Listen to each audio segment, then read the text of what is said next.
Because এর পরের ম্যাচে ইস্ট বেঙ্গল মুখোমুখি হচ্ছে চেন্নাইয়ের সঙ্গে, কিন্তু একটা বিষয় রয়েছে যে ঠিকঠাকভাবে প্লেয়ারগুলোকে হাতে পায়নি ইস্ট বেঙ্গলের কোচ অস্কার ব্রুজো। তবে নতুন প্লেয়ার বেশ কিছু আসছে, সেলিজ এসছে, সেলিজ বেশ দুটো ম্যাচে ভালোই পারফর্ম করেছে।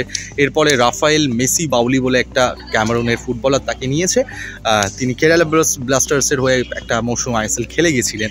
তো প্লেয়ারটা এখন না, যতক্ষণ না ইস্ট বেঙ্গলের জার্সি গায়ে খেলবে বলাটা মুশকিল।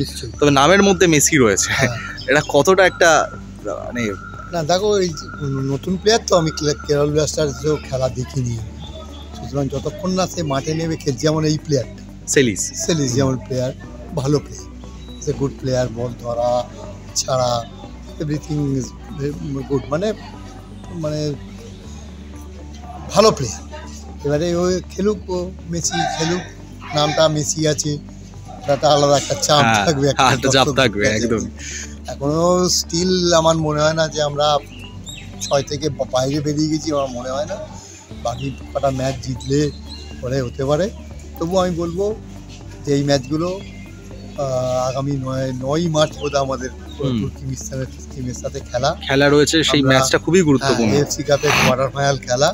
আমাদের এখন কোচের উচিত যে ওটাকেই পাখির চোখ করুক, এবং আবার ইন্টারন্যাশনালেতে আমাদের স্মল টিমের একটা আলাদা আমাদের ঐতিহ্য আছে যে আমরা ফরেন অনেক টিমকে আমরা হারিয়েছি, ইন্টারন্যাশনাল ম্যাচ আমরা ভালো খেলি।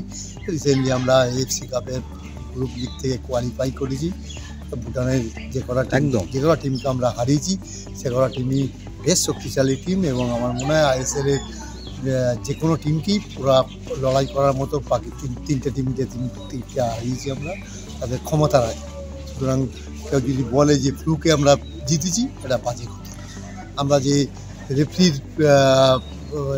শিকার হয়ে গেছি, রেফারির বেশ কিছু ম্যাচ রেফারির জন্য আমরা পয়েন্ট লস করেছি আমরা, সেটা এএফসি কাপের ইন্টারন্যাশনাল লেভেলের রেফারি ছিল, সেখানে আমাদের রেফারি ঠিক খেলিয়েছে, আমরা জিতে বেরিয়ে চলে এসেছি। এবং আমাদের কোচের উচিত, ঠিক আছে এখনও ম্যাচ আছে, এখনও আমরা সবসময় আশায় থাকি আমাদের টিম 6 আসুক, কিন্তু কোচকে আমরা সেইভাবে আমাদের ফুল টিম নিয়ে কোচ কোনো ম্যাচ খেলতে পারেনি, কোনো না কোনো আমাদের ভাইটাল প্লেয়ার চোটগ্রস্ত হয়ে পড়েছে। বিশেষ করে লাস্ট ম্যাচটা, ফার্স্ট হাফটা তো খুবই ভালো করেছে, যে মানে টিম 11 জন টিম দাঁড় করানো যেখানে কঠিন হয়ে গেছে, সেখানে বোম্বের মতো একটা হেভিওয়েট টিমের সাথে ডমিনেট করেছে, বেশ দুটো বল বারে লেগেছি, মানে জেতা ম্যাচ আমরা হাতছাড়া করে চলে এসেছি।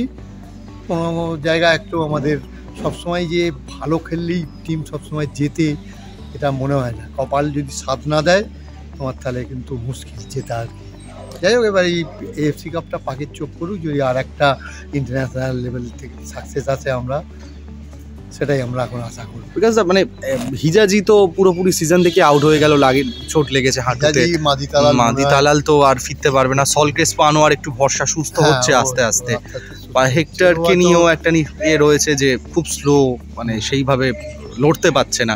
তো ডিফেন্স লাইনটাও যদি ঠিকঠাকভাবে, যেমন নতুন প্লেয়ার নিচ্ছে আসন্ন ট্রান্সফার উইন্ডোতে, যদি কিছু চমক দেখা যায়, তাহলে শেষের কয়েকটা ম্যাচ ভালো তো হবেই, পাশাপাশি এএফসি ম্যাচটা, যেটা ইস্ট বেঙ্গলের মানে সবথেকে গর্বের বিষয়, যে কখনো বাইরের দলের সঙ্গে ইস্ট বেঙ্গল ভালো পারফর্ম করেছে, হারিনি।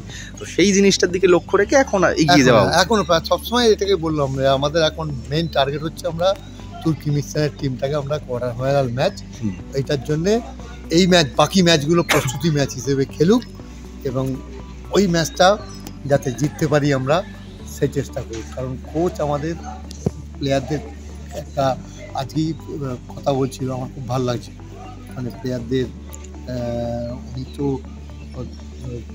যে কনফিডেন্স, আত্মবিশ্বাস আমাদের প্লেয়ারদের হারিয়ে গেছিলো, সেই আত্মবিশ্বাসটা প্লেয়ারদের ফিরিয়ে নিয়ে এসেছে, একদম, যে আমরা ভালো খেলতে পারি, আমাদের জেতার মতো খেলতে পারি। সেই আত্মবিশ্বাসটা কোচ ফিরিয়েছে, আর আমি কনফিডেন্ট যে এই কোচ, আশা করি আমরা এএফসি কাপ জয়ী হতে পারি। মানে ওই নামের মধ্যে মেসি আছে নতুন যে এসে, কিন্তু প্রমাণ করতে হবে, রাফায়েল বাউলিকে প্রমাণ করতে হবে। যতক্ষণ খেলবে তো সম্বন্ধে আমরা কিছু বলতে পারবো, যেমন এই প্লেয়ারটা আমার ভালো লেগেছে, বল ধরা ছাড়া সব কিছু ভালো। এবং স্মল টিমের যদি আগামী বছরের কন্ট্রাক্ট আমরা জানি না, যদি থাকে, খেলতে খেলতে আরও বেশি পালিশ হয়ে যাবে, ভালো খেলবে। ধন্যবাদ বিকাশ দা।